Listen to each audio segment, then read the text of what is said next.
दर्शकों स्वागत है आपका विदिशा एमटी न्यूज में। मैं कृष्णकांत सिंघारी। अब देखते दिन भर की खास खबर।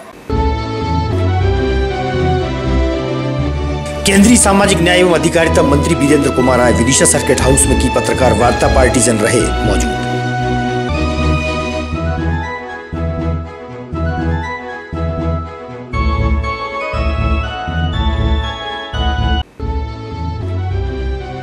कलेक्ट्रेट के सभागार में केंद्रीय मंत्री की उपस्थिति में हुई महत्वपूर्ण बैठक। कलेक्टर सहित प्रशासनिक अधिकारी और भाजपा के वरिष्ठ नेता रहे उपस्थित।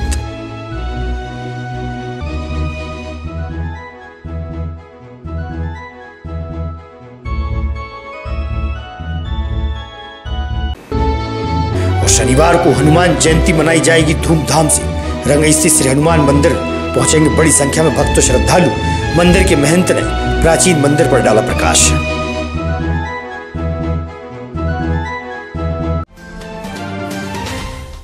अब खबर विस्तार से। भगवान महावीर स्वामी जयंती महापर्व के शुभ अवसर पर भारत भारती संस्कार जैन मंडल द्वारा भगवान को झूला झुलाया गया और प्राप्त धनराशि गौशाला को दी गई। मंडल द्वारा गर्मी में पक्षियों के लिए पानी हेतु मिट्टी के पात्र वितरित किए गए। चल समारोह के लिए व्यवस्था भी की गई। बड़ी संख्या में समाज सेवी धर्म प्रेमी महिलाएं उपस्थित रहीं।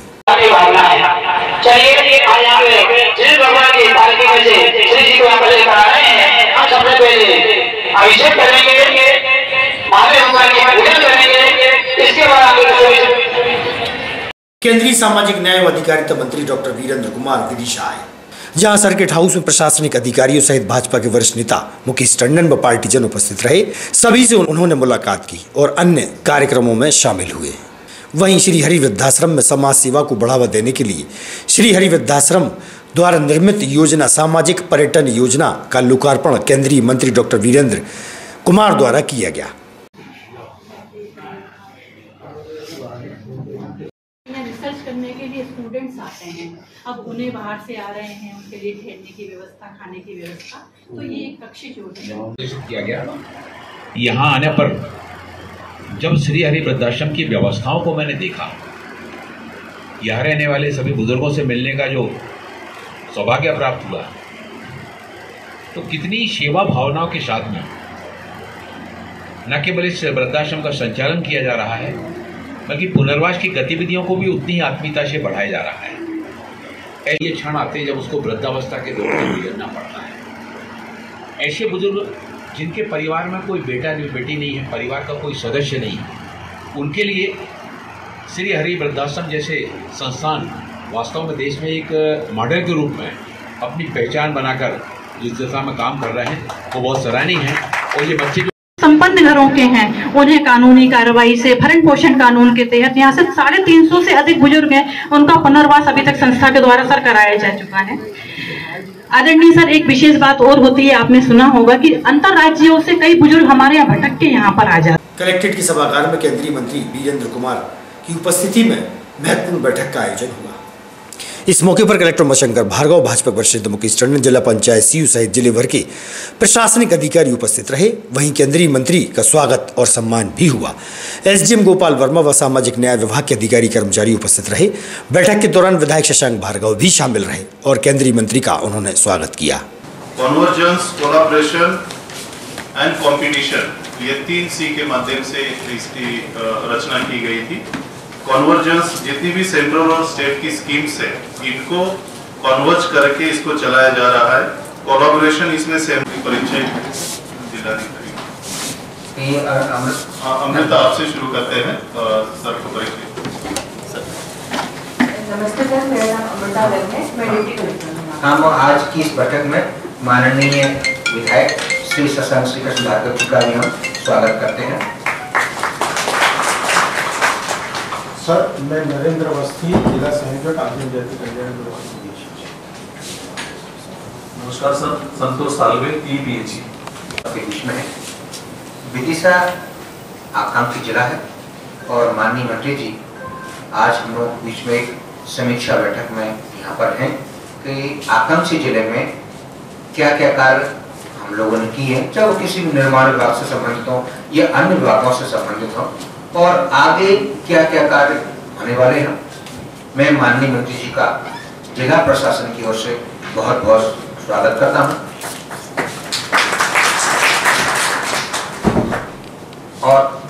जैसा कि माननीय मंत्री जी से निर्देश प्राप्त हुए थे सर, हमने एक प्रेजेंटेशन बनाया है सर। हमारा अनुरोध ये है सर कि पहले हम एक आकांक्षी जिले का एक प्रेजेंटेशन हम कर देंगे सर। इसके बाद छोटा सा एक प्रेजेंटेशन हमारा निर्माण कार्यों का भी है सर, वो हम आपको सर यहीं पर दिखा देंगे सर। सर आज जिलाधिकारियों की बैठक के तुरंत बाद एक बैठक सर, जैसा आपका निर्देश हुआ था, जो हमारे एनजीओज है सर, हमारे यहाँ पर एनजीओ के लोग सभी उपस्थित हैं सर, तो इसके बाद उनकी बैठक भी सर हम यहीं आपके समक्ष सर करेंगे। और एनजीओ के द्वारा हमारे यहाँ कौन कौन सी योजनाएं क्या क्या काम किए जा रहे हैं सर, इसके बाद एसडीएम कार्यालय में शहर के वरिष्ठ व्यापारियों की उपस्थिति में एसडीएम गोपाल सिंह वर्मा द्वारा महत्वपूर्ण बैठक बुलाई गई। व्यापार महासंघ अनाज तिलहन संघ के व्यापारियों को एसडीएम द्वारा महत्वपूर्ण बैठक के दौरान आवश्यक दिशा निर्देश भी दिए गए और चर्चाएं की गई। शहर की गतिविधियों को लेकर आपस में चर्चाएं की, वहीं सौहार्द वातावरण बनाए रखने पर जोर दिया गया। लगती है तो मार्केट सबसे ज्यादा इफेक्ट होता है कि दुकानों में आग लगा नहीं, ऐसा नहीं गरीब बड़ा भी। अब आप कहते हो कि दुकानें जब बंद हुई तो व्यापार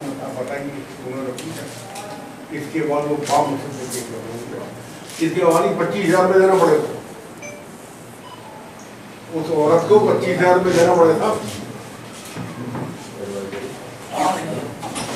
यहाँ पे ये जो है ना, ये होता हमसे और काम करने को मिल जाता है, और ये चीजें यहाँ ज्यादा बना। अब रैप सिंधिल में कितने 2 लाख हो गए, 3 लाख बात नहीं होता, 15 दिन रहेगा, अंतर कितने दिन रहेगा वो तो अलग बैठा है, वो तो 2 बार मतलब धंधा हो गया साहब, उनकी 10-50,000 की जरूरत है उनकी इसके खिलाफ। ये नहीं है बात ये है सरकार के नियम, ये तो ये भी है, और दूसरी सरकार के लिए अपना नियम ये भी है।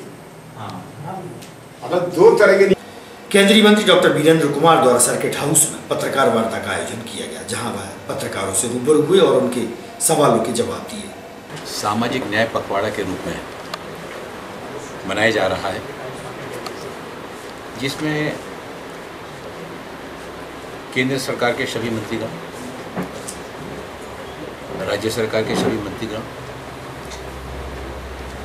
विभिन्न स्थानों पर जाकर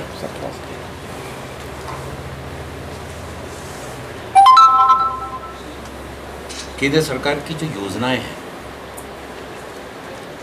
उन योजनाओं के माध्यम से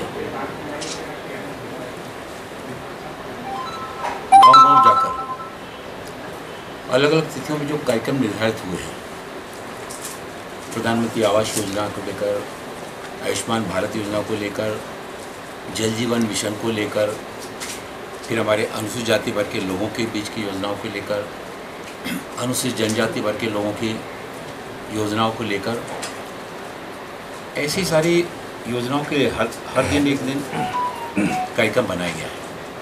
और इस सामाजिक न्याय पखवाड़े के कार्यक्रम के अंतर्गत ही आज विदिशा में आना हुआ। यहाँ पर प्रातःकाल जो हमारे पुराने अस्पताल परिसर में एनजीओ के द्वारा सीनियर सिटीजन के लिए, दिव्यांग लोगों के लिए तरह तरह की गतिविधियों का संचालन उनके द्वारा किया जा रहा है। वहाँ जाकर उनसे सभी से मिलना हुआ। फिर हमारे विदिशा के बहुत वरिष्ठ स्वतंत्रता संग्राम सेनानी रघुवीर शरण शर्मा जी, उनके भी पास जाने का, उनका अभिनंदन करने का और उनके अनुभवों को जानने का सौभाग्य प्राप्त हुआ। तत्पश्चात कलेक्ट्रेट भवन में, हमारा विदिशा जिला आकांक्षी जिला है, और आकांक्षी जिले में योजनाओं के लिए क्या लक्ष्य तय किए, उस पर आगे चल के क्या काम होने वाले हैं, सारे विभागों के अधिकारियों के जितने भी स्व सहायता समूह हैं, एक भी स्व सहायता समूह ऐसा नहीं मिला जो डिफॉल्टर हो। उस समय पर लोन लेने के बाद उसको समय से वापस करने का काम भी कर रहे हैं, और फिर और बढ़ी हुई राशि जब बैंक उनके साथ काम करते हैं और इस तरह से जब सहयोगात्मक प्रणाली उनके काम के देखते हैं, तो उससे बड़ी हुई राशि भी उनको प्रदान कर रहे हैं। और उससे एक आत्मनिर्भरता का भाव उन बहनों के अंदर आ रहा है कि वो स्वयं भी आत्मनिर्भर बन रही हैं, और समाज की बाकी बहनों को भी आत्मनिर्भर बनाने की दिशा में चल पड़े। आदरणीय प्रधानमंत्री नरेंद्र मोदी जी कहते हैं कि किसी परिवार का जब कोई एक व्यक्ति आत्मनिर्भर बनता है तो केवल एक व्यक्ति आत्मनिर्भर नहीं होता। सफल शिक्षा कार्यक्रम अभियान के दौरान डॉक्टर भीमराव अम्बेडकर जयंती मनाई गई, जहां गरीब बनिशक्त बच्चों को मिठाई का वितरण भी किया गया। वहीं बच्चों को उज्जवल भविष्य को लेकर उन्होंने समझाइश भी दी, पढ़ें लिखें और आगे बढ़ें। एवं जन सेवा अभियान के अंतर्गत झुग्गी झोपड़ी में निवासरत बच्चों को मनोज कौशिक द्वारा शिक्षा दी जा रही है। इस मौके पर पूर्व नगर पालिका अध्यक्ष मुकेश टंडन, गोविंद देवलिया, अरविंद श्रीवास्तव सहित शहर के वरिष्ठ जन उपस्थित थे।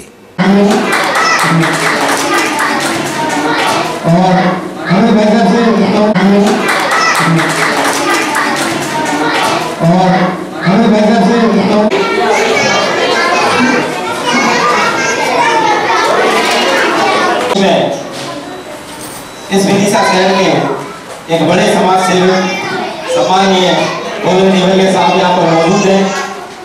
अभी विदिशा शहर के विकास को शिक्षा सेवा समिति से बात क्या कार्य होता है यहाँ पर, किस तरीके से बच्चों को पढ़ाते हैं आप? ये स्लम क्षेत्र का एरिया है और यहाँ पे बच्चों की शिक्षा के लिए हम लोग काम कर रहे हैं। करीब 5-6 साल हो गए हमको यहाँ काम करते हुए। तो बच्चों की शिक्षा के लिए हम लोग यहाँ काम कर रहे हैं। कितने बच्चों को आप मतलब? यहाँ पे तो करीब 150 बच्चे हैं, लेकिन विदिशा में हमारे 4 सेंटर हैं और चारों सेंटर मिला करीब 500 से ज़्यादा बच्चे हैं हमारे। तो उनको शिक्षित करना, पढ़ाना, स्कूल भेजना और उनकी जो बेसिक नीड्स होती है उनको। आज क्या विशेष दिवस था और कौन आपके बीच में पधारे? आप सभी जानते हैं कि आज डॉक्टर अम्बेडकर जी की जयंती है, जन्म जयंती है। उस उपलक्ष्य में जन अभियान परिषद और सफल शिक्षा सेवा समिति का एक मिला जुला कार्यक्रम था, जिसमें हमारे विदिशा के पूर्व नगर पालिका अध्यक्ष श्री मुकेश टंडन जी मुख्य अतिथि के रूप में यहाँ पे आए हुए थे और उनके साथ मिलकर हमने आज उनको श्रद्धांजलि अर्पित की है अम्बेडकर जी को। साथ ही ये बच्चों से और बच्चों के पेरेंट्स से ये निवेदन किया है कि वो अपने बच्चों को पढ़ाएं और पढ़ाकर देश की मुख्य धारा में शामिल हों और अपने आप को भी सक्षम बनाएं। ये जो स्थान है यहाँ पर कितनी जो जमीन है इसकी ये ज़मीन फिलहाल तो सिंचाई विभाग की है और सफल शिक्षा सेवा समिति को पढ़ाने के लिए फ़िलहाल दे दी गई है कि आप यहाँ पे अपना स्टार्ट बनवा के पढ़ा सकते हैं बच्चों को। तो अभी पहले हम खुले में पढ़ाते थे, तो अब थोड़ा सा स्टार्ट बन गया है, तो उसमें थोड़ी सुविधा हो गई हमें। इस सेंटर में कम से कम सुविधा हो गई, बाकी 3 सेंटर हमारे अभी भी खुले में हम लोग पढ़ा। रंगई स्थित दादा श्री मनोकामना पूर्ण हनुमान मंदिर की धरोहर बेतवा तट किनारे लगभग 500 वर्ष पूर्व रखी गई थी। श्रद्धा और आस्था के चलते भक्तजनों की भरमार हनुमान मंदिर में रहती है। भक्तों की मनोकामनाएं पूर्ण होती हैं। दूर दूर से भक्तों की आस्था हनुमान जी से यहाँ से जुड़ी हुई है। रंगई धाम श्री हनुमान मंदिर के महंत श्री 1008 श्री रामायणी महाराज द्वारा बतलाया गया। शक्ति है ये रंगई पुल श्री हनुमान जी महाराज का दादाजी मनोकामना पूर्ण सिद्ध हनुमान जी महाराज के नाम से प्रसिद्धि है, जो सारी जनता जानती विदिशा की, आसपास के भी लोग जानते हैं, भोपाल आदि कहाँ से लोग आते हैं। और इसकी महिमा, यहाँ की गरिमा, गौरव, प्रतिष्ठा तो भारत में नहीं, विदेश में भी, अमेरिका आदि में भी हनुमान जी महाराज की महिमा है, क्योंकि ये शरीर तो अमेरिका भी जाता है और इंग्लैंड भी, कनाडा भी, अफ्रीका भी गया। आश्चर्य भाई मतलब इस प्रकार से श्री दादा जी मनोकामना पूर्ण सिद्धि से हनुमान महाराज की महिमा चारों तरफ फैली हुई है और इससे बहुत दयालु हैं, बड़े कृपालु हैं। और अभी तो कल उनके जन्म दिवस है और उनके जन्म दिवस एक बहुत महत्वपूर्ण है। हनुमान जी महाराज सत्य सनातन धर्म की रक्षा करने के लिए ही भगवान श्री राम के साथ में अवतरित हुए और आज भी हनुमान जी महाराज इस वृत्त रूप में विराजमान है, प्रत्यक्ष रूप में विराजमान है। और जिसकी जैसी भावना होती है, जैसा हनुमान के साथ श्रद्धा रखता है, प्रेम रखता है, अनुराग रखता, श्रद्धा निष्ठा रखता है, उस प्रकार से उसको फल की प्राप्ति होती है। तो कहने का तात्पर्य रहा कि ये मंदिर अपने आप में बहुत महत्वपूर्ण है। यहाँ पर हनुमान जी कृपा से अनिश्चित चलता है, भजन कीर्तन कीर्तन 40 साल से जो श्री राम जय राम जय धुन चल रहा है, जो आपको भी मालूम है। यहाँ कोई भी असहाय आता है, अनाथ आता है, उसको भी व्यवस्था मिलती है। ऐसी हनुमान जी कृपा से व्यवस्था रखी गई। भूखा दुखा प्यासा अनाथ कोई भी आता है, उसको व्यवस्था मिलती है। ये आश्रम की जो है एक प्रकार की मर्यादा है, शोभा है, नीति है राम जी कृपा से। ये दादा जी मनोकामना पूर्ण सिद्ध हनुमान मंदिर रंगई पुल ये लगभग 500 वर्ष पूर्व का है और हनुमान जी महाराज यहाँ 500 वर्ष से विराजमान हैं। उनके साथ गणेश जी भी हैं और हनुमान जी की महिमा तो आप सभी जानते ही हो। यहाँ जो भी आता है अपनी मुराद लेकर के, मनोकामना लेकर के पूर्ण करते ही हैं। नाना प्रकार के रोग जैसे कैंसर है, टीबी है, हार्ट अटैक है और भी बहुत सारी बीमारियां हैं। किसी की शादी नहीं होती है, किसी लड़का नहीं होता है, किसी को नौकरी नहीं लगती है आदि आदि जो कुछ भी संसारिक भौतिक मनोकामनाएं हैं यहाँ आकर के सभी पूर्ति। स्टेट कबड्डी प्रतियोगिता में विदिशा की महिला खिलाड़ियों की टीम खेलने के लिए रीवा रवाना हुई। छात्रा खिलाड़ियों की आर्थिक समस्याओं के चलते धर्मश्री संस्था के अध्यक्ष और भाजपा के नेता मनोज कटारे द्वारा सभी खिलाड़ियों के रेलवे रिजर्वेशन कराए गए। महिला खिलाड़ियों व कोच द्वारा उनका आभार व्यक्त किया गया और धन्यवाद दिया गया। बीच में कौन आया, उन्होंने किस तरीके का अपना सहयोग किया है? श्री मनोज कटारे जी आए हैं। हमारी लड़की की समस्या थी, हमेशा किराए की समस्या रहती है और उनको बिल्कुल खबर मिली और इन्होंने 5 मिनट में ही हमारी मदद करने के लिए तैयार हो गए। ये हमारा सौभाग्य है कि इनको ये आए हमारे बीच और हमको मदद की इन्होंने किराया देने के लिए। किराया दिया इन्होंने रीवा जाने के लिए। कितनी स्टूडेंट हैं जो कि जाएंगे वहाँ पर खेलने के लिए? 12 लड़कियाँ जाएगी। जी, क्या समस्या थी आपको रीवा जाने के लिए? हम लोगों की हमेशा, आज की नहीं हमेशा की ये समस्या रहती है कि हम लोग कहीं भी अपना गेम दिखाने जा ही नहीं पाते, क्योंकि घर वाले भी ये बोल देते हैं कि अब कब तक हम अपने उससे भेजेंगे तुम लोगों के लिए। आज भी वही होना था साथ में, वो तो मैम ने गेम कराया यहाँ पे, मतलब जो था। तो मनोज कटारे जी श्री जो हमारे बीच अभी आए हुए हैं, उन्होंने हमारी मदद की जाने के लिए। क्या कहेंगे इनके बारे में? सर बहुत बहुत धन्यवाद आपका। तो जो खिलाड़ी हैं कबड्डी के, उनके बीच आए हैं, इनके किस तरीके से अपने सहयोग किया और क्या सहयोग किया है? रीवा में एमेच्योर कबड्डी फेडरेशन का स्टेट का सिलेक्शन होना है, स्टेट की टीम बनना है। उसके लिए हमारे विदिशा की जो बेटियां हैं, 12 बच्चियां उसमें पार्टिसिपेट करने के लिए जा रही हैं। मैडम के नेतृत्व में जा रही हैं। तो ये बच्चियां, हमारे समाज का बड़ा दुर्भाग्य है कि ये सब बच्चियों की थोड़ी सी आर्थिक स्थिति ठीक नहीं है और हमारे जो क्लब हैं विदिशा में, दुर्भाग्य से वो भी बहुत ज़्यादा मदद करने की मानसिकता उनकी रहती नहीं है। मुझे आपके द्वारा, माननीय कमल रेखवार जी जो आप अपना कैमरा पकड़े हुए हैं, आपके द्वारा मुझे खबर लगी कि इन बच्चियों को शायद कुछ टिकट विकट की कोई समस्या है। तो आपने मुझे बताया तो मैंने उन बच्चियों के लिए टिकट की व्यवस्था की है आने जाने की। कल रेवांचल से ये लोग जाएंगे और मैं तो भगवान से प्रार्थना करूंगा कि ये 12 की 12 बेटियां हमारी जा रही हैं, पूरी स्टेट में सेलेक्ट हो जाएं, सभी लोगों का सिलेक्शन हो जाए, बढ़िया खेलें ये लोग, भविष्य में इनका अच्छा भविष्य बने खेलों में और विदिशा का आप लोग नाम रोशन करें, हमारे अपने परिवार का नाम रोशन करें, हमारा नाम रोशन करें। इस उम्मीद से हम इनको कल रीवा रवाना करेंगे और ये बच्चियाँ रीवा जाएंगी और वहाँ से बढ़िया खेल के आएंगी। खेल के आओगी बेटा? अच्छा, प्रॉमिस कर रही हो? ठीक है। तो ये बच्चियाँ सब लोग जा रही हैं, इनको हमारी बहुत शुक्रिया। आज की खबरों को देते ही पर ब्राह्म आगामी खबरों के लिए आप देखते रहिएगा विदिशा EMT न्यूज। हमें दीजिए इजाजत। अगर आप ये वीडियो फेसबुक पर देख रहे हैं तो लाइक जरूर करें और ज्यादा से ज्यादा शेयर करें। धन्यवाद।